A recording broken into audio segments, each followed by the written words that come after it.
Afternoon and welcome to episode 25 of Coffee Chatter. For local news today, we have two plug events that I want to plug in and give a shout out for. First is the CHAD Battle of the Badges, Saturday, March 1st at 5 o'clock at the Verizon Wireless Arena. The police versus fire play each other every year for CHAD, which is Children's Hospital at Dartmouth. All proceeds from ticket sales and concession sales go to CHAD. Tickets are $10 and they're sold at the door or online through chadhockey.org. I unfortunately will not be attending this year, but I'm still wearing my Go Team Fire badge, so you know which team I'm on. Next, faith and flip-flops. If you've ever been interested in the Catholic faith or just want to learn a new aspect of religion, then I have the perfect Tuesday night summer date for you. Per the request of my lovely boyfriend Dustin, I am bringing back my annual Summer Catechism series, this year called Faith and Flip-Flops. We will start classes on Tuesday, June 3rd, and they will go until August 23rd, at which there will be a graduation mass and ceremony at St. Raphael's Church. There will also be an online version via a webcam chat available for those of you that live out of state.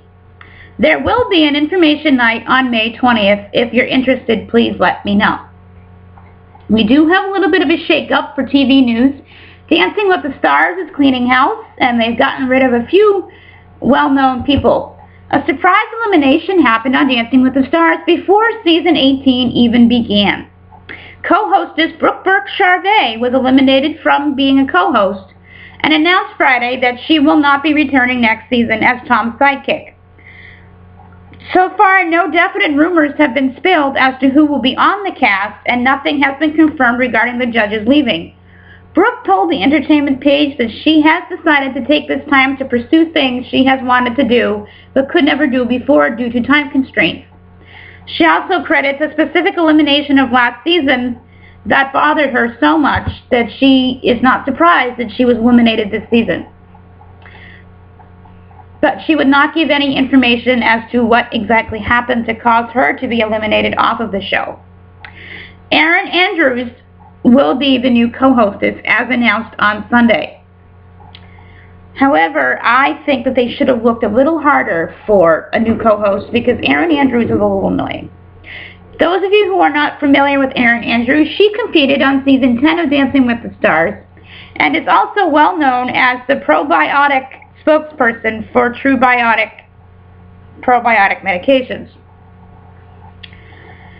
They also fired the orchestra and are hiring a band that is more likely to be able to perform the modern songs as well as the older songs in a better format to dance to.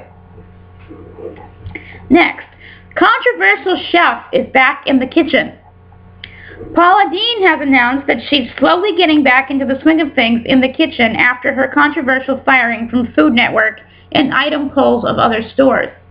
She took to the stage at the South Beach Wine and Food Festival as part of a cooking demonstration and took the time in the spotlight to make a public apology and statement to her fans that stuck by her through the difficult times. Her fans seemed to have been supportive of her apology and will continue to support any future endeavors. Our cold case spotlight is from California this week, and the case stems from 1997. On the evening of October 13th, 1997, Roy Dixon left his home in Modesto, California for a hunting trip in Calaveras County. In the early morning hours of October 14th, 1997, witnesses reported gunshots and the vehicle fire east of West Point, California. Ammunition exploding inside of his burning vehicle created the sound of the gunshots. Roy's body was found outside of the vehicle on the ground. Please help bring closure to the case for Roy's family by bringing Roy's killer or killers to justice. A $10,000 reward has been offered by Roy's insurance company for information which leads to the arrest and conviction of the individuals responsible for Roy's death. I'm sure that amount has gone up now since the years have gone up. Anyone having information should call Calaveras County Sheriff's Department at 209-754-6500 or the Calaveras County District Attorney's Office at 209-754-5630. or you can email the Calaveras County District Attorney's Office by finding their email online.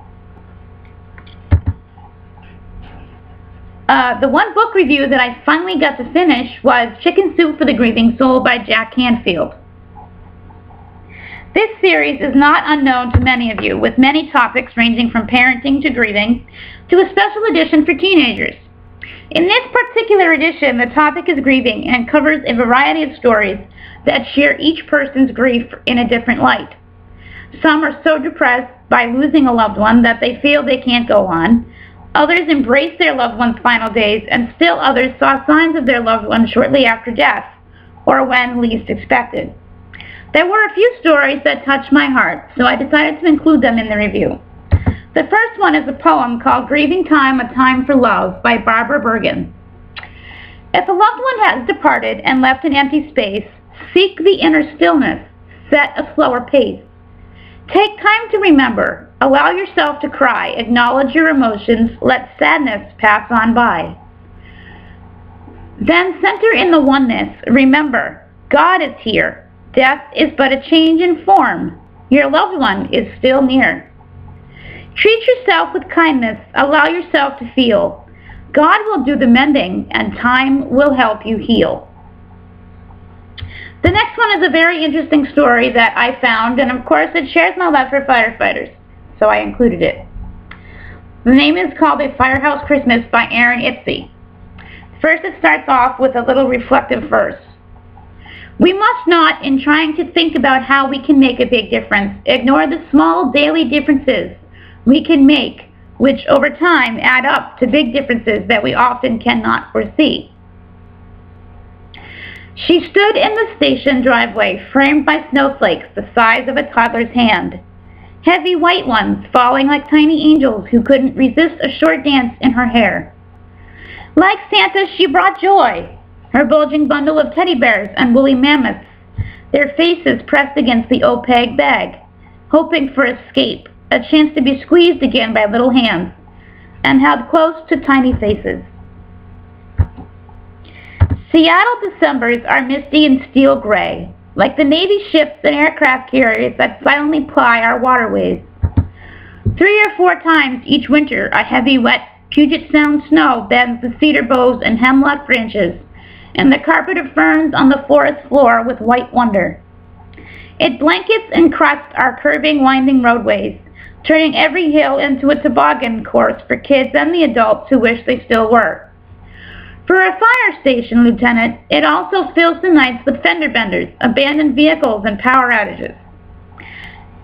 I get precious little sleep on snowy shifts, but the joy our icy visitor brings to children is worth the commotion and confusion. The pre-Christmas snow assault had been underway for 2 hours, and my station had already responded to 3 rush hour accidents. Fresh coffee was brewing.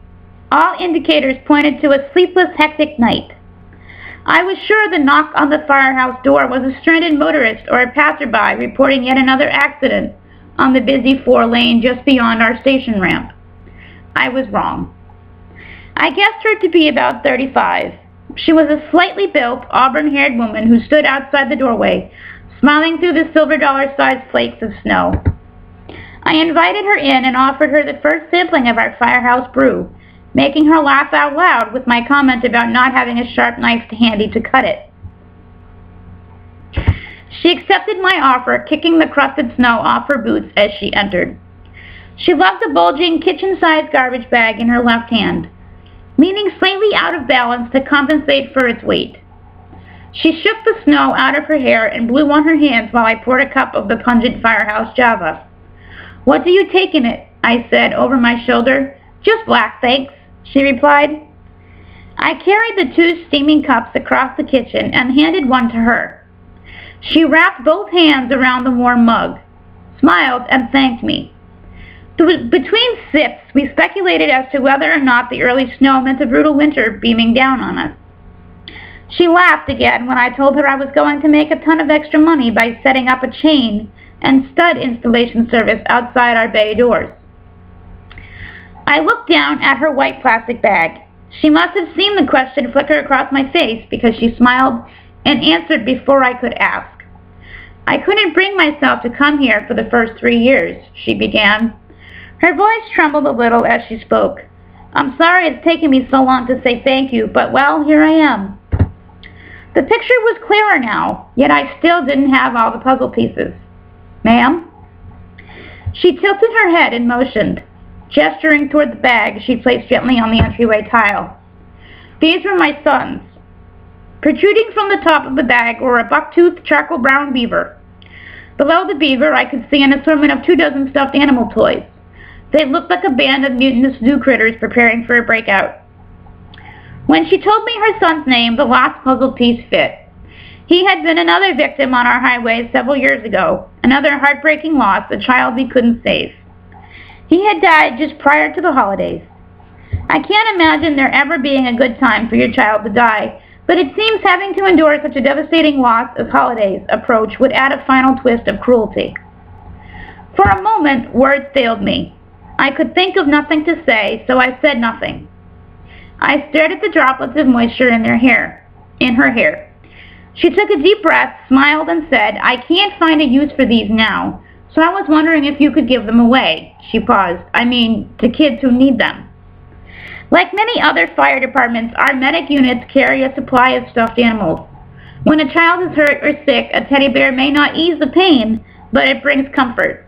It's a buddy who understands and who doesn't complain if you squeeze too tight. This woman knew about our teddy bear giveaway program, and she was offering a very special collection. I thought about asking, are you sure, but didn't. The look in her eyes told me she hadn't arrived at her decision lightly. Thank you, I said. I thought carefully, then added, I don't think you'll ever know how many little folks you'll touch by doing this. I hope you're right, she said. I'm sure he'll be happy to know he's sharing with someone who needs help. Not gonna finish that coffee? I asked. She was already heading for our front door, leaving the still beaming half-full cup next to mine on the table. Nope, I need to get home before it really gets bad. I held the door open for her and told her to drive safely. She laughed again and said, I'd better, I don't want to be your next patient. She paused for a second, turned, and said thank you. I waved and responded, thank you, and Merry Christmas. The station tones went off again, this time dispatching my rescue crew to a woman in labor. 40 seconds later, the white and blue medic unit rocked out of the station and onto the highway, its blazing twin sonic beacons reflecting off the swirling snow. Alone, I returned to my coffee and the bag of stuffed animals. I knelt beside it, pulling the furry little creatures out one by one. A stuffed hippo, a green and purple teddy bear, and a bald eagle with an extraordinarily large beak and limp wings that wrapped around his torso. I wondered how many memories the bag contained, how many times the little boy had drifted off to sleep, cradling one, how many had heard a childhood secret whispered, how many a bedtime prayer. I thought of my son AJ and his collection of stuffed dinosaurs. In this mother's situation, would I ever have the courage to give such precious mementos away? I gathered the stuffed animals and put them back into the bag, then placed it carefully in our supply room. The next morning, I told the oncoming crew about our new supply of cuddles. The days are getting shorter again, the nights colder, and the holidays are approaching. It's been almost a year since that mom gave us her unique gift. I haven't spoken to her since. She hasn't stopped by or called. But if she does, I know exactly what I'm going to tell her. I'll tell her about the 9-year-old little girl whose house burned. She never let go of that gray hippopotamus. Or the 10-year-old whose leg was shattered in 3 places after being thrown from a horse. At first, he didn't want that brown and white beagle, but 5 minutes later he was clutching it tightly against his chest.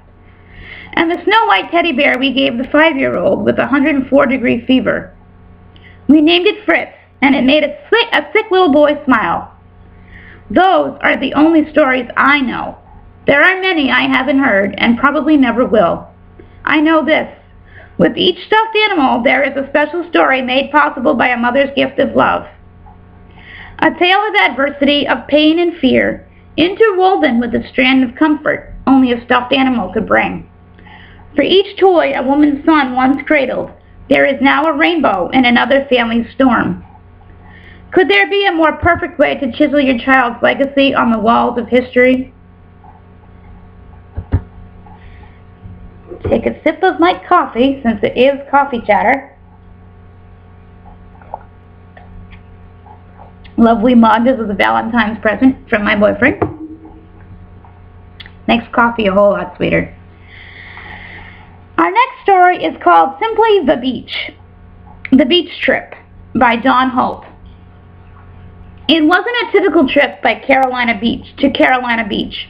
Oh, I had the cooler, beach chair and towel, but it still wasn't the same. I wasn't going to the beach to relax. I was going to remember my son, Cameron, who died of leukemia in March of 1998. You see, on this day, Cameron would have turned 21. I decided to go to a favorite part of Carolina Beach, the one within walking distance of a McDonald's, in case you get bored of the beach and want some fries. Now, it's typical that little kids are drawn to me. Maybe it's the fact that I smile at them. Maybe it's the fires, but it does happen. So I was not surprised to have one small child covering my feet with sand and another playing with his toys right by my beach chair. Their parents were seated behind me, and the two boys spent about an hour running back and forth from my chair to their parents. "What's your name?" I asked the oldest. "Alex. I'm 5. "Oh, I have a son named Alex. He's 12. He continued covering my feet with sand until his parents walked by on their way to the water's edge. "I am going in with my parents." "Okay." "My little brother hates the water. He doesn't go in ever." "That's okay. I'll watch him while you go into the ocean with your mom and dad." The smallest boy, about 1½, watched his brother run off, turned to me, and reached up. Of course, I picked him up, sat him on my lap, and offered him some fries. We waved to the family down in the water, ate chips, and just chilled out. Suddenly, he slipped off my lap, took my hand, and pulled me toward the water. I walked him to the edge, and he giggled when the water lapped over his feet. When a bigger wave came and hit his legs even harder, he started laughing. I scooped him up, swung him around, put him on my hip, and walked over to his mom and dad. "What a cutie he is," I said. "Oh, he's very afraid of the water. I can't believe he's in the water at all." I told him that he had taken my hand and pulled me in. "I told your son, Alex, that I have a son named Alex at home." "Your little one is so cute. What's his name?" "Cameron." And my heart stopped. I looked into that little boy's eyes, and he looked right back and touched my face. "Thank you, Cameron." Our next and last, I believe it's the last story that I saved because I liked it, is called simply, "I Wish You Enough" by Bob Perks.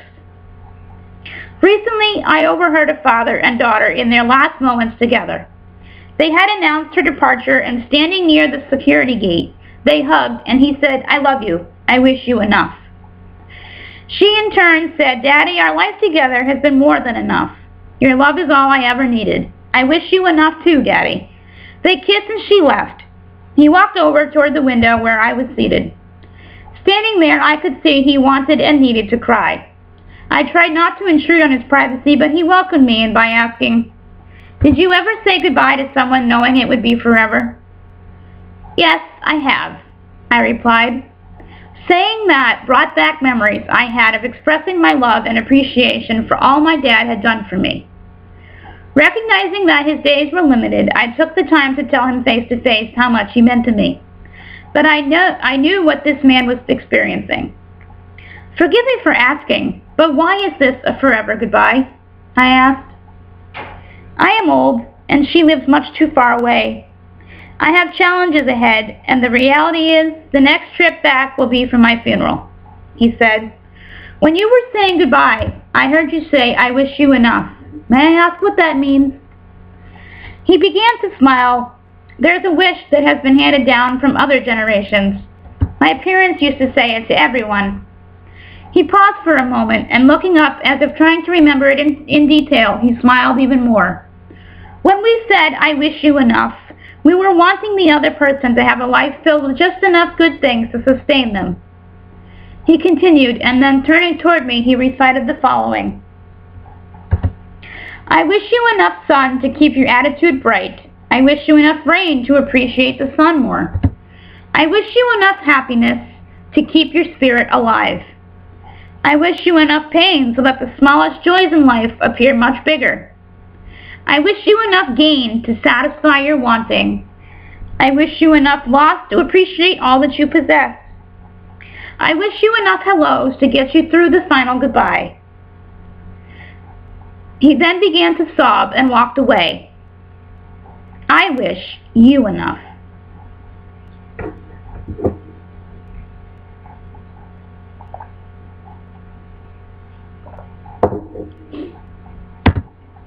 For our reflection corner. Our reading comes from James 4, verses 1 to 10. Where do the wars and where do the conflicts among you come from? Is it not from your passions that make war within your members? You covet, but do not possess. You kill and envy, but you cannot obtain. You fight and wage war. You do not possess because you do not ask. You ask but do not receive because you ask wrongly, to spend it on your passions. Adulterers, do you not know that to be a lover of the world means enmity with God? Therefore, whoever wants to be a lover of the world makes himself an enemy of God. Or do you suppose that the Scripture speaks without meaning when it says the Spirit that He has made to dwell in us tends toward jealousy? But He bestows a greater grace. Therefore it says, God resists the proud, but gives grace to the humble. So submit yourselves to God. Resist the devil, and he will flee from you. Draw near to God, and He will draw near to you. Cleanse your hands, you sinners, and purify your hearts, you of two minds. Begin to lament, to mourn, to weep. Let your laughter be turned into mourning, and your joy into dejection. Humble yourselves before the Lord, and He will exalt you.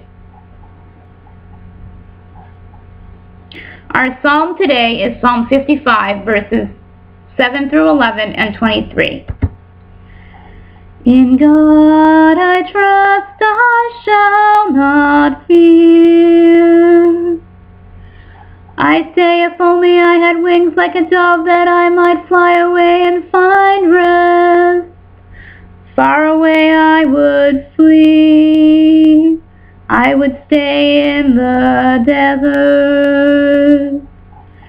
In God I trust, I shall not fear. I would soon find a shelter from the raging wind and storm. Lord, check and confuse their seeming. I see violence and strife in the city, making rounds on its walls day and night.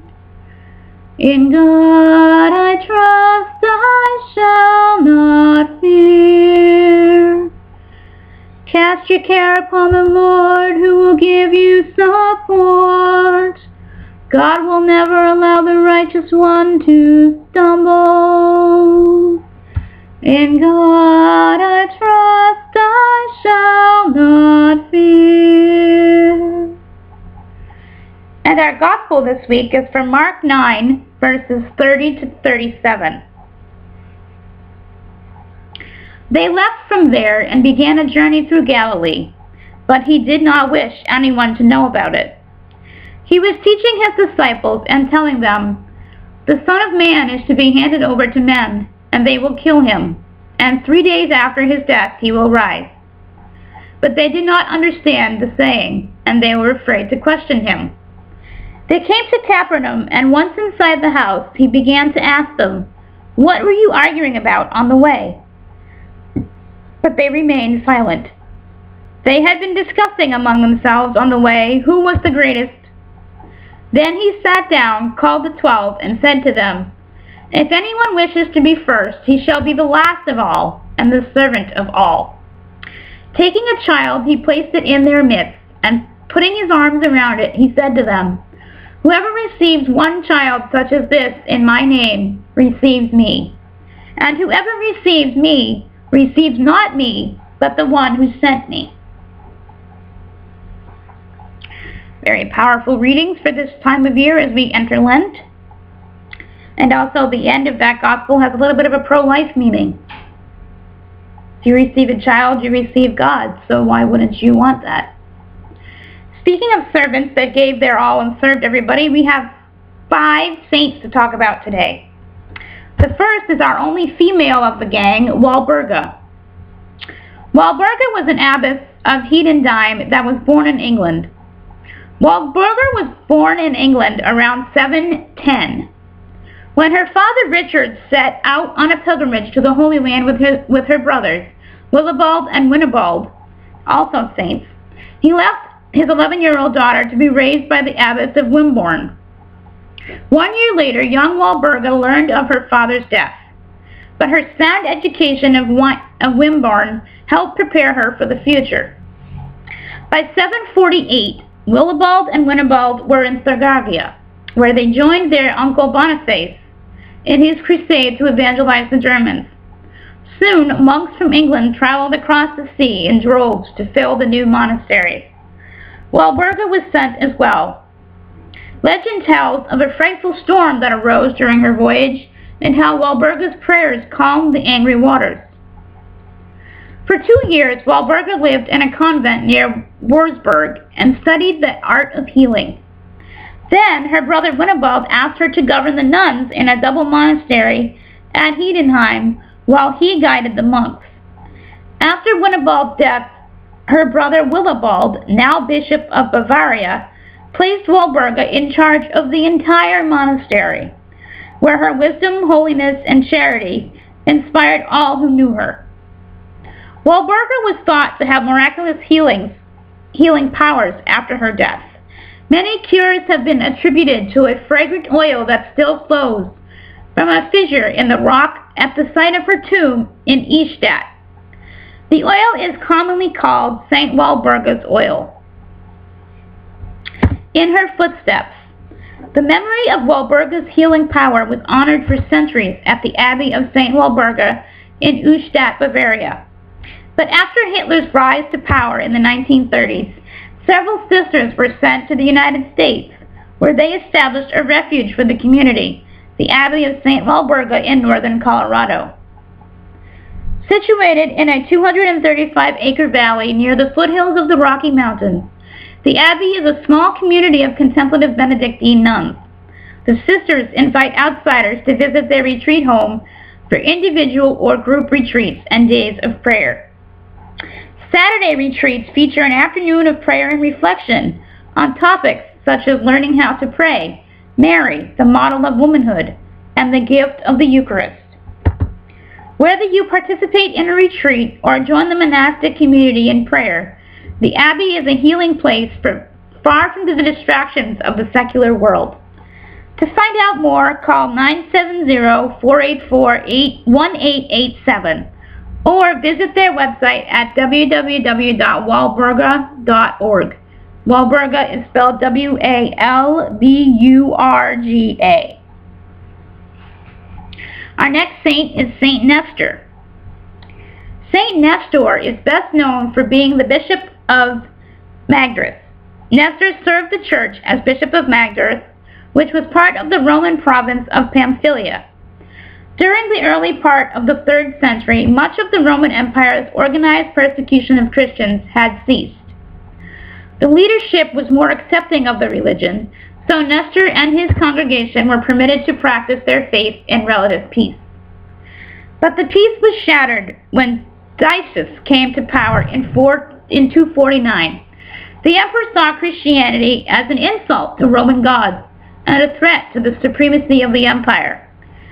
Decius issued an order demanding that all Roman subjects sacrifice to the gods by a certain date. He further required them to obtain a certificate, or in Latin libellus, as proof of their sacrificial offering or face imprisonment and torture. Faced with death if they did not comply with the emperor's edict, Many Christians performed the pagan rites required of them. Nestor did not.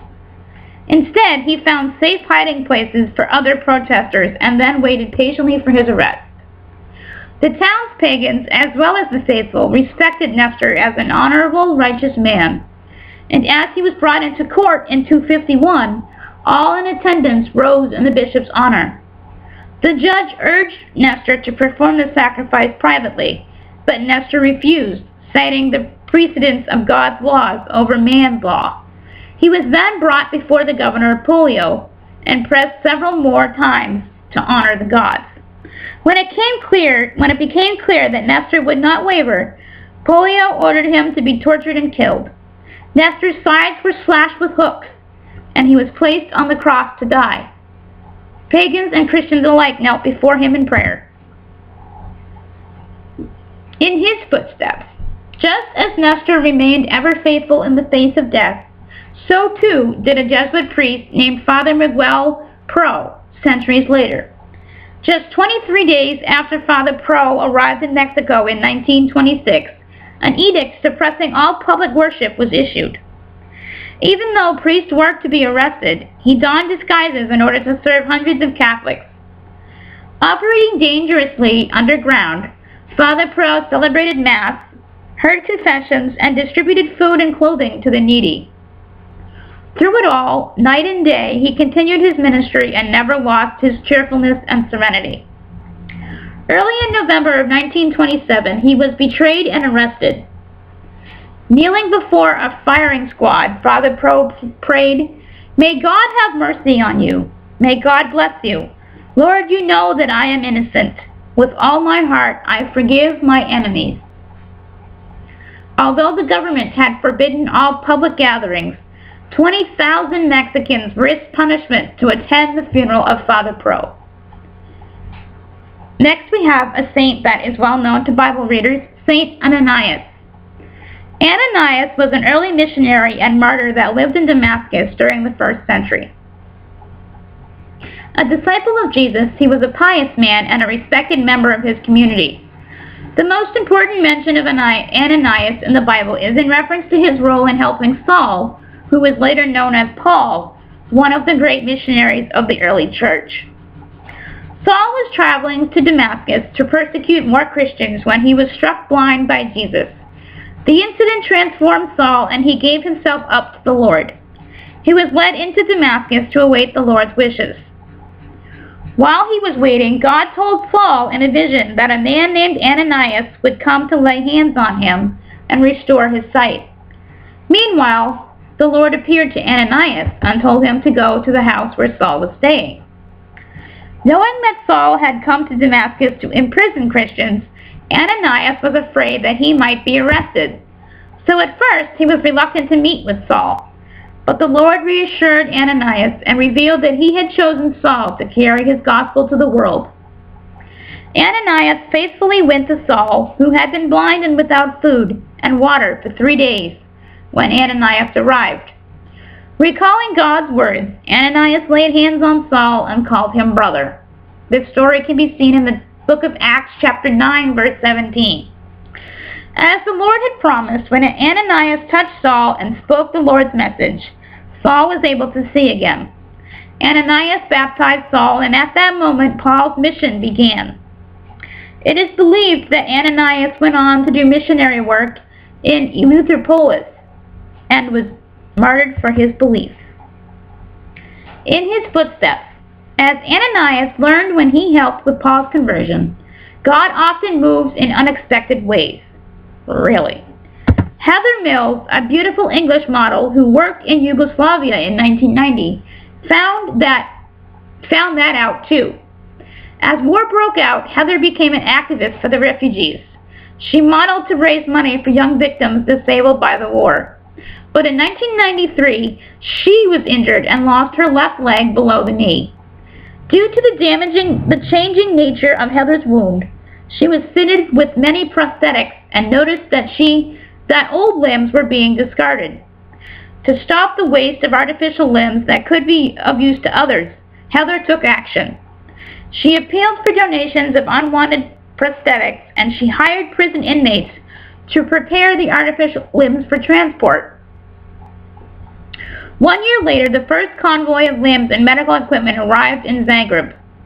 Since 1994, more than 22,000 amputees and victims of landmine explosions have been helped because Heather turned her personal tragedy into a victory for the disabled. Next we have Saint Caesarius of Sassanin. Caesarius is the patron saint of single men and was born in Nazazene, Cappadocia. Caesarius was born early in the 4th century. He came from a very blessed family. Both his mother and father, Nana and Gregory the Elder, were later canonized as saints, along with his sister Gorgonia and his brother Gregory the Younger. I'm sure we will see those saints later on in the year. A doctor of the church, Caesarius' brother was important to the formation of Christian doctrine and an ardent opponent to Arianism. Although both his father and brother were bishops, Caesarius decided not to work toward a career in the church. Instead, he studied oratory, philosophy, and medicine in Alexandria, Egypt. He then concluded his medical studies at Constantinople and began working as a doctor. Soon, Caesarius had earned a reputation as one of the foremost physicians of the land. At the time, Emperor Julian the Apostate was trying to revive paganism, and he passed laws against Christians to make practicing paganism preferable. However, despite his feelings about Christians, Julian wanted Caesarius to be his chief physician. To keep Caesarius in Constantinople, Julian exempted him from the anti-Christian laws. Later, when Julian pressured Caesarius to renounce his faith, Caesarius staunchly refused and resigned his court post on the advice of his father. Caesarius excelled in the financial field as well. After Julian's death, Emperor Valens appointed Caesarius keeper of the privy purse and treasurer of Bithynia. While at Nicaea in 368, he narrowly escaped death when an earthquake hit. Frightened, he was immediately baptized and lived a simple life thereafter. Upon his death, Caesarius left all his possessions to the poor. In his footsteps. During his life, Caesarius used his God-given talent as a physician to bring comfort to others. He also served people after he died by leaving all his possessions to the needy. A 20th century example of another dedicated doctor and humanitarian is Albert Schweitzer.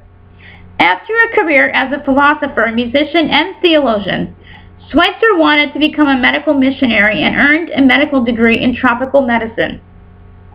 He moved to Lambaréné in French Equatorial Africa, which is now Gabon, and built a hospital where he treated the poor. Schweitzer believed he must do all he could to atone for the sins of European civilization, which had caused great suffering in Africa, and that the sacredness of life should be extended to all of God's creatures. Despite war, disease, and old age, Albert Schweitzer served the people of Africa for nearly 50 years. His mission to bring health care around the world continues.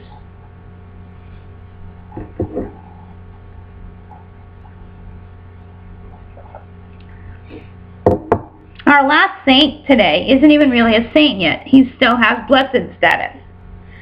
We are talking about Blessed Sebastian of Aparico.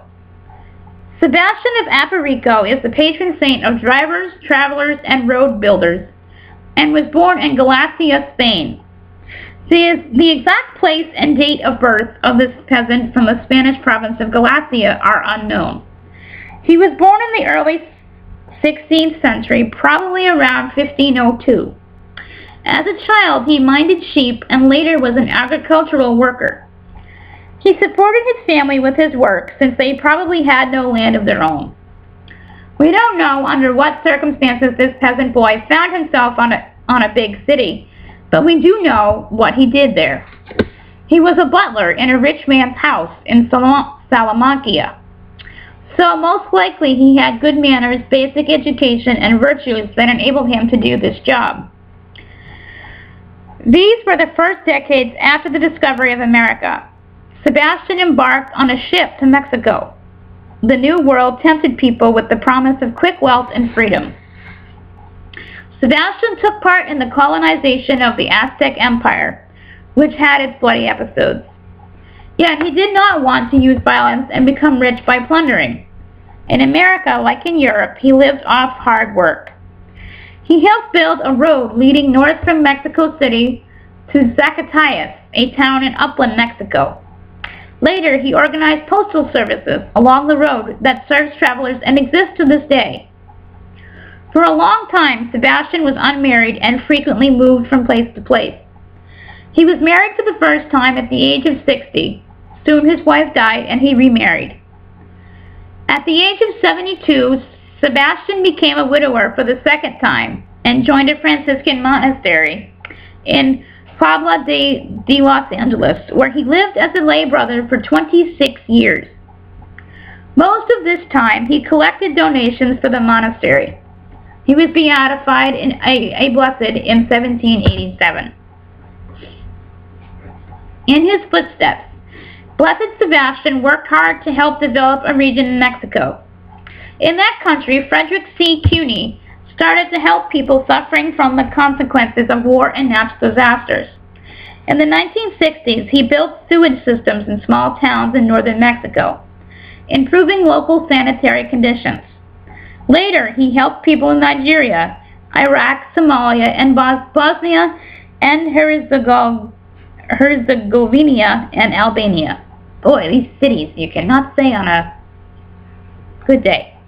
He mainly helped organize water, food, and medicine supplies for the hungry and sick. During the Civil War in Yugoslavia in 1993, he arrived in Sarajevo, at that time surrounded by the Bosnian Serbs. The attackers had cut off water supplies and city residents had to take water from the river, where they were often killed by snipers. Cuny quickly imported all the necessary equipment and a water purification station from the United States. Soon the residents had running water again and many people's lives were saved. Frederick C. Cuny was killed in 1995 in Chennai on another humanitarian mission. Our closing prayer. God, you sent your Son to save people by his sacrificial love. Let us bring peace and love to all the people, following the example of Blessed Sebastian. Through Christ our Lord, amen. Before I announce our Fan of the Week, I wanted to talk a little bit about next week's show. Not only is next week's show going to more than likely include the announcement of the new cast, if not next week, then the week after it will begin, because they are announcing it next week, but I'm not sure what day yet. It's also the last show before the somber season of Lent. For Lent, my way of using Lent for this show is to have a reflection after the Gospel, the Reflection Corner. There will be a reflection by me on how to use the readings and what it means for us. That's something I do every year during Lent, and I hope that you will enjoy it with this show.